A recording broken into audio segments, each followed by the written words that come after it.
Hey, what is going on, guys? My name is LuckyBunz, and in this video, I'm going to be going over the best Pokemon to spend your rare candy on in Pokemon Go. Now, as always, before we go ahead and get started with the video, if you guys do enjoy this one and find it helpful, feel free to hit that like button down below. I'd really appreciate it. And if you guys do want to see more Pokemon Go content like this in the future, make sure to hit that subscribe button as well. But with that being said, let's go ahead and get started. So the first thing that I'd like to go over right now is that there are a few ways to get candy in Pokemon Go.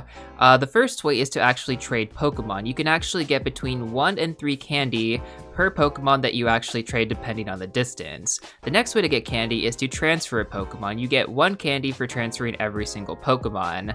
The next way is to catch a Pokemon. For catching every Pokemon, you get 3 candy. If you use a Pineapple Berry, you get 6 candy. And the next way to get candy is going to be to feed berries to a Pokemon in a gym. You have a chance of actually getting 1 candy for every berry fed to a Pokemon, although it is not guaranteed to get that candy for when you actually are feeding berries. It's a random chance, but it does actually add up here and there. Now the next way to get candy is going to be to hatch a Pokemon. Now depending on the level of egg, whether that be 2 kilometer, 5 kilometer, 7 kilometer, or 10 kilometer, you're going to get awarded a certain amount of candy and Stardust for every Pokemon hatched.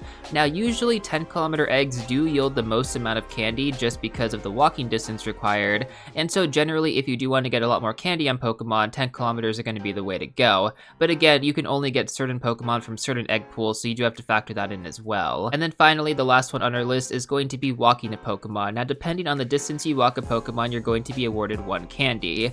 So I believe the tiers are going to be 1 kilometer, 3 kilometer, 5 kilometer, and 20 kilometer respectively for those Pokemon. So with that in mind, now that you guys know how to get candy in Pokemon Go, as I'm sure most of you did, or maybe you didn't know all of these methods, that is going to be how you get candy in Pokemon Go overall. Now let's talk about rare candy. Now rare candy is basically the equivalent of 1 candy on every single Pokemon, and it can be used on any Pokemon. So if you want to give a Pokemon a rare candy, you're going to get candy for that Pokemon, no matter what that actually is. So with this in mind, how exactly should you spend your rare candy? This is a question that I do get asked quite a bit on the channel, and the most important thing to consider when you are investing your rare candy is going to be how difficult it is to get that Pokemon's candy in general. Now I'm going to go over 3 examples right now to kind of put this into perspective. So let's go with the first example being Caterpie. Caterpie is a fairly common Pokemon, so yes, it's going to be easy to trade, easy to transfer and get candy, easy to catch for sure, they're pretty much everywhere. Hatching them, I don't think they're in the egg pool anymore, but that's not really that big of a deal because they are pretty common in the wild. Feeding it berries in gyms, you don't really need to do that if you're already catching them a bunch, and then walking it is going to be 1 kilometer per candy, so that's going to be a pretty easy way to farm up some candy right there. Now, on the other hand, let's talk about a Pokemon like Gibble. Trading a Gibble is going to be really difficult because people do not want to give them up. Now, with that in mind, transferring a Gibble, you definitely want to wait until a double transfer event. Catching a Gibble in the wild, that's just ridiculously rare, so that's probably not going to happen. Hatching a Gibble, also really, really rare. So basically, your options when it comes down to a hyper rare Pokemon like Gibble is going to be to pretty much walk it if you want to get candy on it. Now, this is a Pokemon that is potentially worth spending your rare candy on. However, there is another Pokemon type that you need to consider, and that is going to be legendary Pokemon. So of course, legendary Pokemon, you can only get them from raid battles, sometimes from research breakthroughs, but I guess it depends on what we actually have during the month. Currently we do have Lapras, so you can only get legendary Pokemon from trades or from raids, and that has to be the legendary Pokemon that is currently in the raid pool. So with that in mind, your options are basically left to either walk it if you have it already, or just trade it with somebody else and then transfer it later for a candy, which you can only do 1 special trade a day, so that's going to be kind of difficult.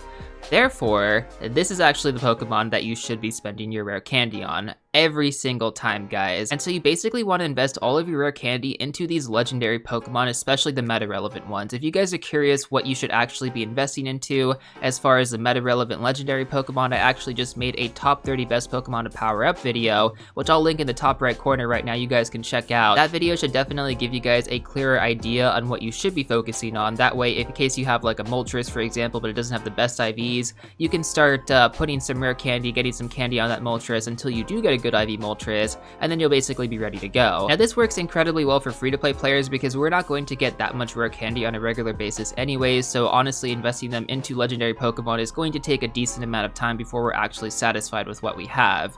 But let's say you're not a free-to-play player, let's say you're a pay-to-play player and you have so much rare candy that you don't even know what to do with it. In that case, I would actually recommend going with the Gibble, the Dino, the Riolu, basically all the Pokemon that require 5 kilometers to get 1 candy, because those Pokemon are ridiculously rare. They're hyper rare Pokemon that are just really difficult to find in the wild, they're really difficult to hatch, and most people really aren't going to want to trade them, unless you're doing like a lucky trade, for example.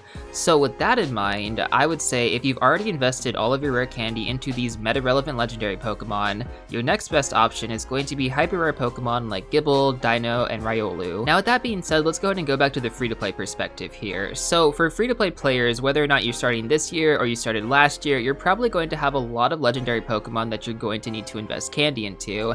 Now does that mean that you're going to power them up right away? Absolutely not. Investing rare candy into these legendary Pokemon is a way to actually save yourself bag space. It's definitely something that I had to do quite a bit as I was building up my free-to-play account because I didn't really have that much bag space for a while. Obviously I progressively got more, but at the start when I was starting out on my free-to-play account, it was really difficult, and rare candy does take up a lot of space. So if you have a good legendary Pokemon, like for example Mewtwo, even if it's not good IVs, just drop your rare candy into it. I mean, it's basically an investment for the long run because when you actually do get one with good IVs, you'll already have the Mewtwo candy to power it up, and therefore you're also saving yourself bag space, which is really, really important early on as a free-to-play player. Now pretty much to sum this up guys, the reason why you want to invest into these legendary Pokemon is because they require 20 kilometers to walk for a single candy. That is literally 4 times the amount of walking that it requires for Gibble, Dino, or Riolu, and it really doesn't make very much sense to walk 20 kilometers for 1 candy when you could just give it a rare candy instead. This is why your rare candy should always go towards your legendary Pokemon. Legendaries absolutely must come first when it comes to rare candy. You need to follow this rule. If you do, you will be successful, trust me. Now another helpful tip that I have for you guys is how much candy does it require to power up a Pokemon from level 20 to level 30? Because most of the time, if you're catching your Pokemon from raids, you're going to get it at level 20. If it has the weather boost, you're going to get it at level 25. A little bit more of a benefit to you because you don't have to spend as much candy or as much Stardust, but hey, that's not always going to happen. If you get it from the research breakthrough, you're going to have to spend a bit more, but not very much. So anyways, to answer your question, how much candy does it take? It takes 66 candy. So in case you want to invest in a specific Pokemon, let's say for example, you get a really, really good lucky legendary from a trade and you want to invest in it, it is going to cost 66 candy from level 20. For those of you guys who don't know what level 20 is, that's going to be 2,500 Stardust to power up. Level 30 is going to be 5,000 Stardust to power up. Now a good example of this, guys, for my own personal Pokemon storage is going to be Articuno. I'm currently waiting for a shiny lucky Articuno, and I've already invested the rare candy into it, so I already have 66 Articuno ready to go. As soon as I get my shiny lucky Articuno, that thing is going to get powered up to level 30, and for those of you guys who don't know why level 30, 90% of a Pokemon's max potential. That is essentially where you want to get all of your Pokemon first before deciding if you want to max it out or not. And most of the time, guys, it's much better to have multiple level 30 Pokemon than it is to have like a few level 40 Pokemon. Trust me on that. Anyways, though, I think that is basically going to do it for this video. Hopefully you guys understand where I'm coming from as far as why you want to invest your rare candy into legendary Pokemon before investing into hyper rare Pokemon like Gibble, Dino, or Riolu.